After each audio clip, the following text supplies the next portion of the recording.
Hello there! Welcome to my channel. My name is Kristen, and here I like to talk about social and cultural issues through the lens of pop culture, media, and public figures. Today I'm going to be talking about a little bit of Twitter drama that James Charles got himself into with the rapper Asian Da Brat, and I'm going to be explaining why even when James Charles is right, he still manages to be wrong. So let's get into it, shall we? So let me start this off by telling you a little bit about the people involved in this little drama. So we've got Asian Da Brat. She's a rapper from Dallas, Texas, and she was the first woman ever signed to Gucci Mane's record label. So that's cool. And she recently bought an $85,000 chain, which she posted a photo of on Twitter. And that comes up later. That's really the only reason I'm telling you. So that's our first person involved. The other person I'm going to be talking about today is James Charles, and he is a beauty influencer and makeup artist who comes from New York State. He has a bit of a problematic history when it comes to the things that come out of his mouth and that he types on Twitter. For example, he once tweeted a joke about catching Ebola while going to Africa, and in his apology statement, he referred to Africa as a country and not a continent. He also called out Alicia Keys after she announced that she would be starting a beauty brand of some kind, saying that people who don't wear makeup shouldn't be starting makeup brands. It wasn't a makeup brand, first of all. And second of all, it was kind of weird that he called out Alicia Keys because there are many celebrities who start makeup and beauty brands. So why single out Alicia Keys? He did apologize for it and admit that it was microaggressive of him, but it still wasn't a great look.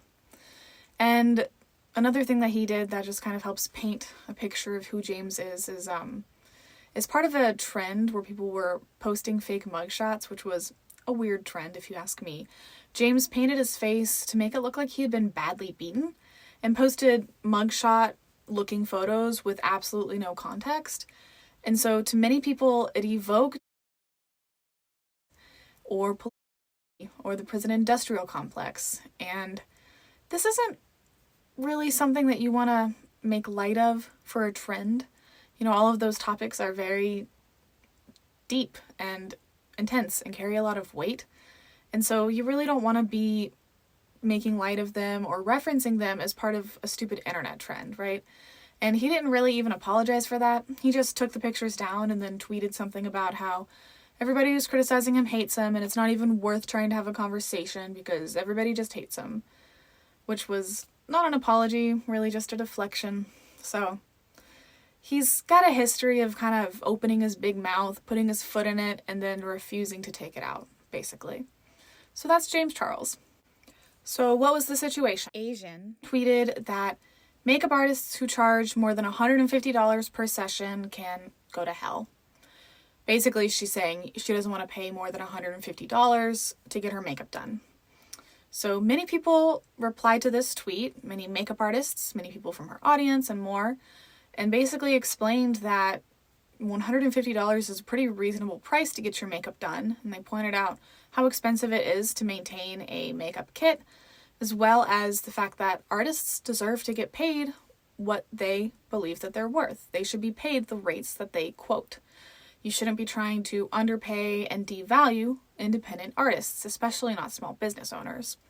So there was a conversation being had on her page, and a lot of people were talking about why they price things a certain way and their experiences as makeup artists and what it's like to have your work devalued like this.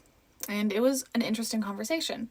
So naturally, James Charles felt like he should stick his nose into it and, make it about him. And so he quote tweeted her and basically called what she said stupid, and then said foundation costs $50, and then said either, pay somebody the rate that they're quoting you, or do it yourself, or go to the makeup counter and risk looking busted. So that was kind of nasty of him to say. You don't really need to put down makeup artists who work hourly wages at makeup counters.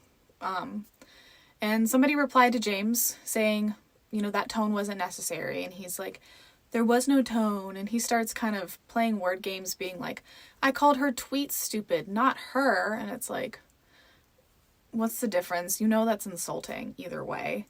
And then he's like, you should pay artists what they're worth and you shouldn't be disrespecting artists. Even though he literally just disrespected makeup artists who work at stores like Sephora and MAC and who work at the counters. So it wasn't a great look. And then she said that, well, one thing she said, which I agree with, was that this wasn't James's business. He didn't really need to be in her mentions or quote tweeting her, replying to what she said. This conversation didn't involve James. You know, she's not talking to Hollywood makeup artists. And I think that's right. I feel like on Twitter, just because a tweet's online doesn't mean you need to reply to it. You know what I mean? Like, people have an audience that they're speaking to, and if you're not in the audience, then maybe don't interact, or maybe just favorite or something. Anyway, that's a side thing. In addition to pointing out that James should be minding his own business, she also said that she was talking about hood makeup artists and said that they should be, you know, charging hood prices. And so personally, I'm not really sure that adding this on makes what she said any better. You know, that there's nothing inherently worse about being from the hood that should make you any cheaper. So that didn't really help. It just kind of added a layer of classism to everything. So I want to talk about why, even though I think James was right in a way, I also think he was pretty wrong. He wasn't adding anything new to the conversation.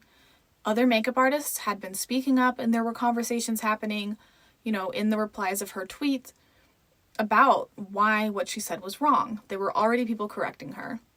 James could have replied to some of those makeup artists and said, yes, I agree with you.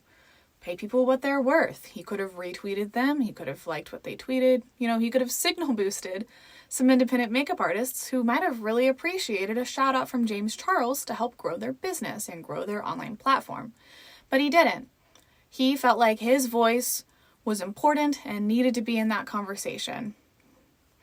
And I feel like that's just kind of makes sense when you look at the pattern of his behavior over the years. I already tried to outline a little bit of it, just the microaggressive behavior towards Black women and women in general. And so it just doesn't look great in the context of him being somebody who frequently puts his foot in his mouth and frequently unnecessarily calls people out. It feels like another example of him doing that. And he found a really thinly veiled excuse to do so, because he did find somebody who's saying something that was kind of wrong. And that gave him an excuse to start, you know, a Twitter beef and be rude to somebody online, which it seems like he likes doing. So that's why I think James Charles was kind of wrong in this situation, even if what he said was technically true. I felt like this video would not be complete without the thoughts of an actual makeup artist, so I've asked my friend Jade to let me know what she thinks about this situation. So I'm going to let Jade talk and share her opinion. And I also want to make sure everybody watching knows where to find Jade online. So I'm going to put her social media handles up on the screen somewhere. And I really encourage you to go follow her and especially support her makeup artist Instagram, because, you know, we should support her. Also, I apologize for this glove. I do have a finger injury that I'm trying to hide because it's a little bit gross. And I did work today, so I just wanted to keep it under wraps. Anyway, I was asked by my friend Kristen to talk to you guys about the recent scandal between James Charles and Asian Doll, which I'm going to touch up my bronzer when I'm talking to you guys for a minute because I cannot stop thinking about it.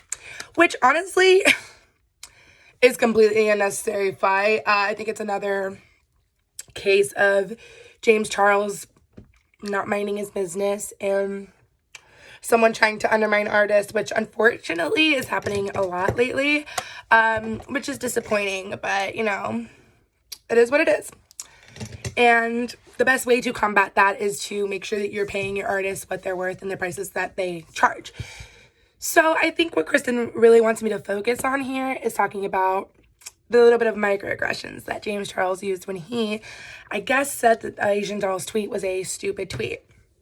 Here's the deal. I'm a makeup artist, and I'm totally here for artists getting paid what they're worth and taking their prices seriously and putting value on their products and themselves as artists.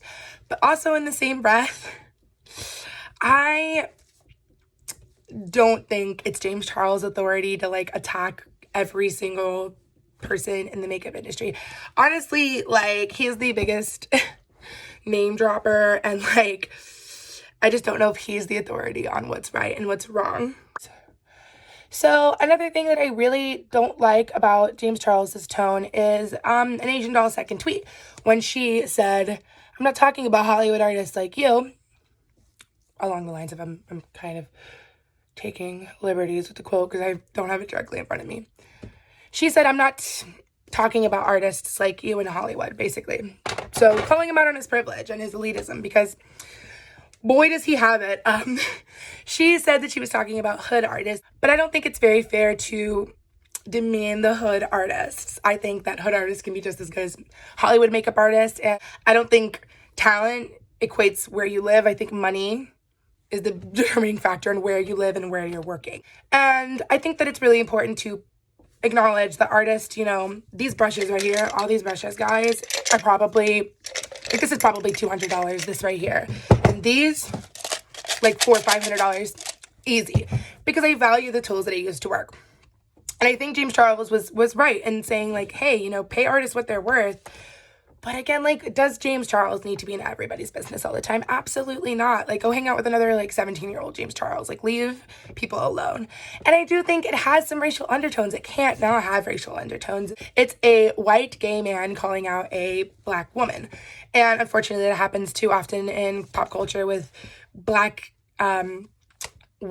gay men literally copying things that black women do and popularizing it, which is like a whole other ballgame I can go down. But I think that it's really important to understand and to recognize James Charles's privileges in this moment. He is from New York. He moved to LA. He got his success young.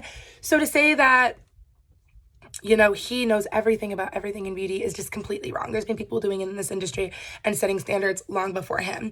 Granted, he worked hard for where he is, I'm assuming, but he would have never been as far as he's gotten without his privilege. So I think acknowledging that is really important.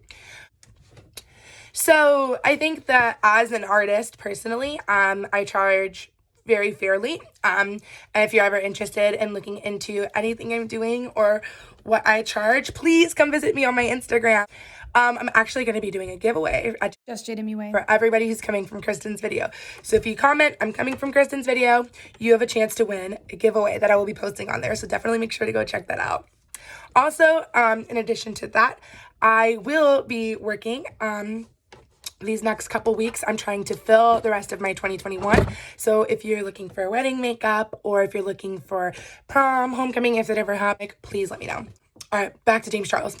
So I think where James Charles loses his credibility when he's making these valid points is going after black artists when he has in the past said racial remarks. Even though he was young, I think that your heart pretty much knows. And with Asian Doll, baby, don't ever like discredit the hood. Some of our best artists have come out of the hood. And I think maybe if you aren't willing to pay the $150, that's not your makeup artist. I think if you're not willing to spend the money, your quality is going to go down, unfortunately, because usually newer artists charge less, which means they don't have the field experience. They've never, you know, had to deal with someone crying or deal with sweat, deal with different types of skin tones, which is fine. You know, beginning artists have to start somewhere. I had to start somewhere. I charged nothing, and I did as many people's faces as I could because I just wanted to build up my portfolio. Anyway, so I would just say that you are not going to be everybody's client and not everybody's going to be your artist, but I do think telling a blanket statement as all artists charging more than this are going to hell is really misguided and honestly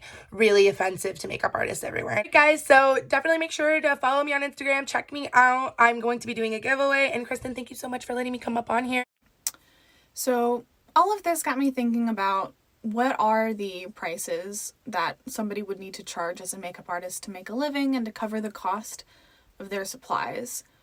I am no makeup artist, not by any stretch of the imagination. I own a single eyeshadow palette with 12 shades, and I'm comfortable using like 5 of them, and I use tinted sunscreen as my foundation, so not a makeup artist, but I do have an undergraduate degree in business administration, so I do have some context for pricing in business contexts. With that being said, I did some research, and by research I mean I looked at Reddit and I Googled stuff. And I found makeup artists saying that, you know, their most basic first kit that they ever got, they were able to get for like $1,500, but really it's going to run you like $2,500 if you want a good kit. And then you're going to have to replace things pretty frequently. It's not just a one-time purchase. It is an ongoing purchase. Every year you're buying the supplies again because products get old, and when they get older, you have to get rid of them because you don't want anybody to get an infection from your makeup, right? That'd be bad. And when you have a professional makeup artist do your makeup, you're not just paying for the supplies, because if that were the case, you would just do your makeup yourself. You're paying for their skills, their experience, their creativity, their education. You're not just paying for the supplies. So you're never going to be paying exactly how much it literally costs them to provide the service because they're trying to make a living, possibly. You know, and you also need to take into account if somebody's doing this for their full-time job, their price is going to be based off of the amount of money that they need to make that year in order to live their lives and meet their savings goals. So they're not literally going to be charging you the price that it costs them to do your makeup, if that makes sense. So with that being said, I have some charts. I've got a table to show you. I crunched some numbers and just wanted to get an idea of what would actually make sense to charge people and what you might have to charge people depending on how many clients you get per year. So let's talk about that. First, we're going to go over the table that I put together just to estimate the cost of maintaining somebody's makeup kit. I've got a little table up on the screen that shows like the numbers that I ended up going with for my calculations. Yeah. You can pause the video if you want to look at this table in more detail. I apologize, I did not sort the table in any particular order, so it might be a little bit funny to read, but yeah.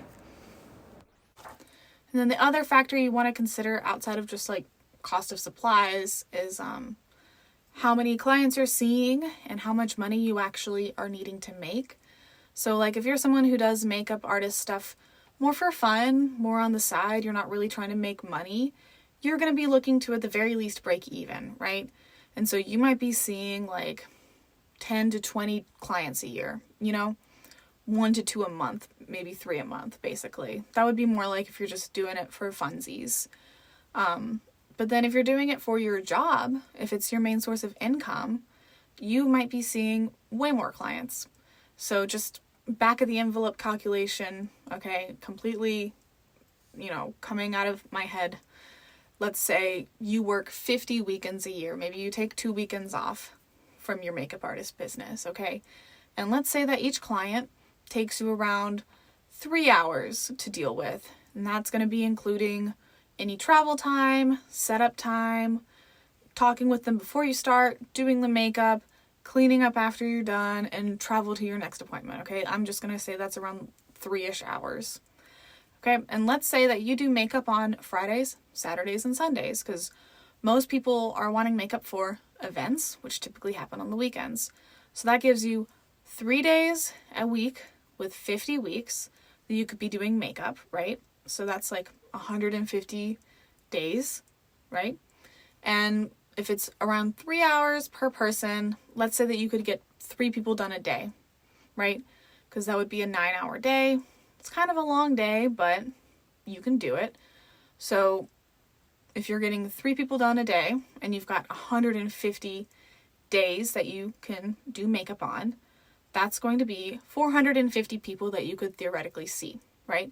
And that's if you have very consistent business. Every single weekend, you've got 3 people every day who need to get their makeup done. So that's 9 a week. Okay? And if you wanted to do more makeup than that, that would mean you're going to need to be getting gigs during the weekdays, or you're going to need to be able to do people faster than one person every 3 hours. So, people can probably do more clients, and some people probably have fewer clients that they can work with, depending on how long they take and how far they're traveling between clients and all that kind of stuff. Okay? So that's just to get a basis for the next graph that we're going to talk about. So if you looked at my table with all my estimated prices for the components of a makeup kit, you'll see that I came up with it's going to cost around $2,500 for a makeup kit. And that is consistent with what people said on Reddit. So feel pretty okay about my number there. So with that rough estimate, let's say that you're someone who just does makeup for fun and you're not doing it because you're trying to make money. You're just, every so often you'll take a gig, right?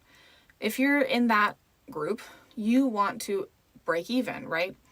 And so if you're doing this on the side for fun and you are spending $2,500-ish on your makeup kit, you're going to need to charge at least $120 a client and get a minimum of 20 clients a year to break even. Okay? Or if you want to charge $150, you're going to need at least 16 clients a year. If you're getting any fewer than 16 clients, you're going to have to charge more than $150 in order to break even with your prices. So that's just if you're trying to break even and you're, doing it for fun and not profit. Okay? Now, if you're doing this for your job, meaning that you're trying to live off the money that you make from this, you're going to have to charge more than just what the supplies cost you, right? Like, duh, that's how businesses work. They charge you more than the items actually cost. So let's say that you want to make at least $30,000 a year.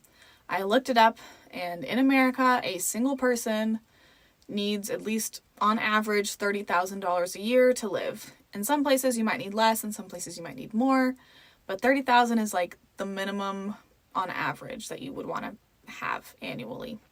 So if you're going for that, the minimum average salary that a single person needs to make, and you only want to charge $150 per person, then you're going to need 215 clients a year, and that's going to be around 4 clients a week. And then you'll be able to only charge $150 and still make that $30,000 a year that you need to live off of pre-tax. And I think, as I already mentioned, in my mind, like, the maximum number of people that you could, work with in a year would be like, what did I say? It was like 450. It was like 9 clients a week was like my max that I came up with. So, and 4 clients a week sounds still like quite a lot of business. Like, I don't know how consistent the makeup artistry business really is. And like, if you really do have clients every weekend, I feel like there's probably some weekends where you don't have any clients and some weekends where you have to cram a bunch in. So yeah, so if you're only trying to make $30,000 a year, in order to only charge $150, you would need to get 215 clients per year. Let's say you have fewer clients than that. Maybe you have 100 clients a year, or you have 175 clients a year. You're going to have to charge more in order to make that amount of money that you need to live on. And so I've got a graph hopefully up on the screen somewhere where you can kind of see how it works out and the prices you'd have to charge at various, levels of like how many clients you have. And keep in mind, people can't always predict how many clients they're going to have. So they have to, guess at the minimum number they expect to have and then come up with a price where they could live if they only got that amount of clients. And so, it's not just as easy as my graphs make it look, right? Like, I'm going to serve this many clients and therefore I have to charge this much. Like, it's actually not that easy. You have to charge probably a little bit more to have a safety buffer, right? So, yeah. Now, let's consider the fact that $30,000 a year, while apparently enough to live on for the average single person in America, that's not like a lot of money, especially if you are a skilled worker, which makeup artists are. And if you have a family, you're going to need more than $30,000 a year. So I did a little research and I found that the median salary for makeup artists in America is around $75,000, and that's according to the U.S. Bureau of Labor Statistics. So if $75,000 is what the median amount that a makeup artist makes, then it's reasonable to think that somebody might be shooting to make $75,000 a year, right? So if that's what you're trying to make, if that's what your goal is for yourself, and you still only want to charge $150 a client, you would need to see 500 clients a year. And I mean, I'm sure somebody who's very industrious and maybe does a lot of like bridal parties where they're doing like a bunch of people at once, you might be able to see 500 clients a year.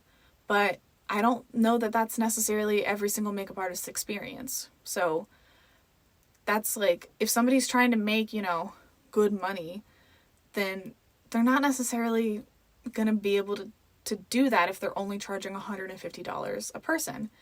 And I do think that somebody with a skill who's doing creative work like a makeup artist, if she wants to make, or he or they want to make $75,000 a year, that's not unreasonable in my opinion. I know people who, after their undergraduate degrees, were making around $75,000 a year.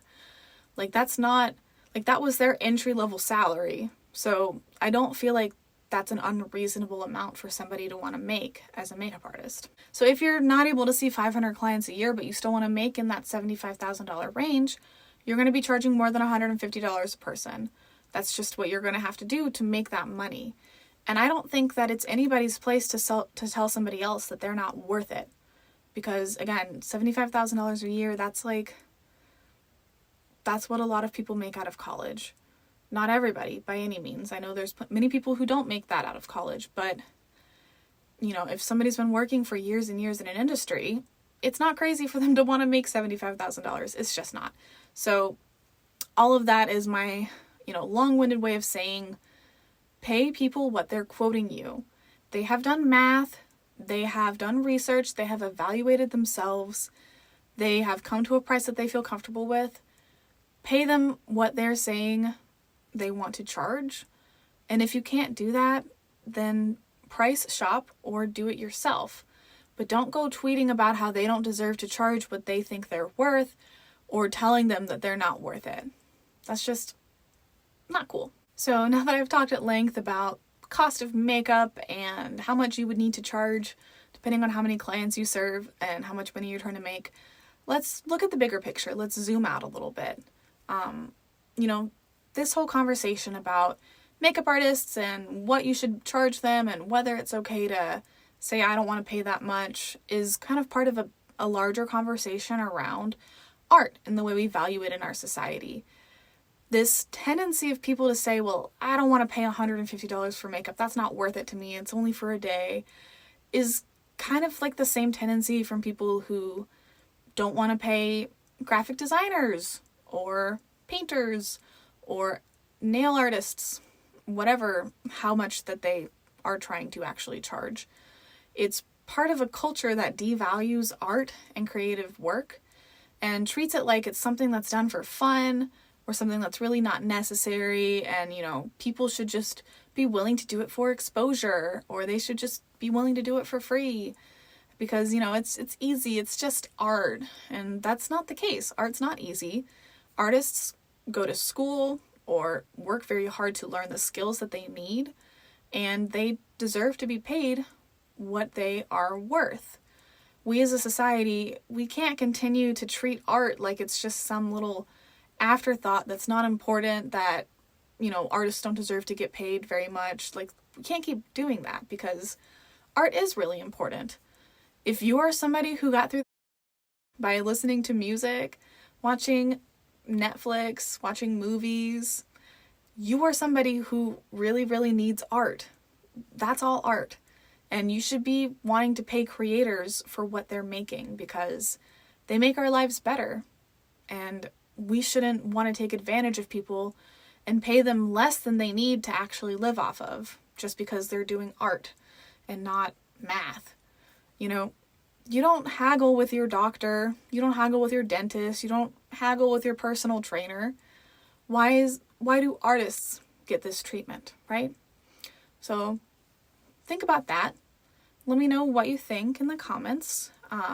If you got this far, thank you so much for watching. I really appreciate you watching this video. And yeah, have a wonderful day.